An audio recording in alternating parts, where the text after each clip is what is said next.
to Vader's helmet. He's speaking to Darth Vader. He's not speaking to Anakin Skywalker. And the idea is that Darth Vader, the spirit of Darth Vader, the soul, the purpose of Darth Vader, is the thing that he aspires to. And from his point of view, Darth Vader was seduced by the enemy. And Darth Vader was turned. And Darth Vader became this other thing that went to the other side. And so the idea that Vader, it's funny because when you see that helmet, I don't think you have to be, some geeky Star Wars fanboy to know that Vader ultimately went good. But when you see that mask, you feel that thing. You feel like, oh my God, Darth Vader. I mean, his power is still there. So the idea is that, in a sense, Vader is almost a martyr that Kylo Ren aspires to. So he's speaking to Darth Vader in that moment, not Anakin, if that makes any sense. Thank you. We'll go, yes, in the, right there. So during Rey's Force Vision, did I hear Yoda and Obi-Wan? You did.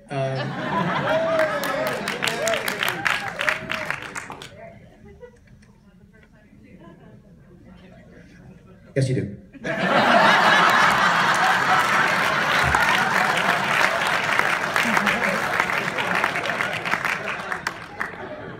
We'll take a question from the front here, which I'll try. You sure you want to follow that question, man?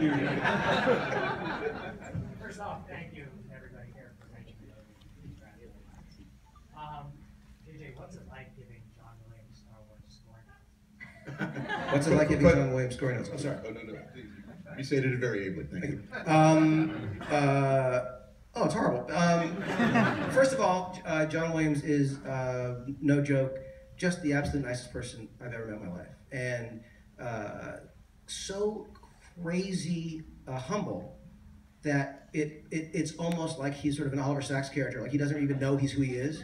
Like he's just this sweet, incredibly, unbearably brilliant guy who is nicer than anyone you've met, who just, he asks you questions like, like for example, in that moment with the Vader mask scene, he's like, dare we play the Imperial March there? Dare we do that? Yes, John, I think we dare. To play one of the greatest cues ever written, because we can. And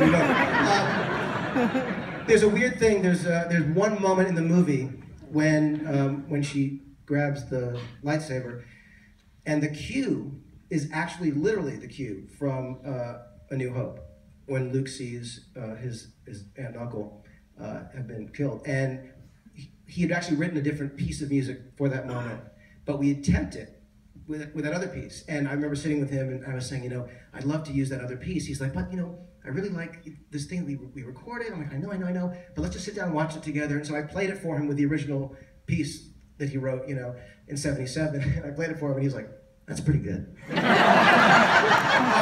But the weird thing was showing him for the first time, the first half hour of the movie, we showed it to him in half-hour chunks. And I sat down in this little theater and the lights went down and I thought, oh my God, I'm showing John Williams half-hour of a Star Wars movie he has not seen, that I directed.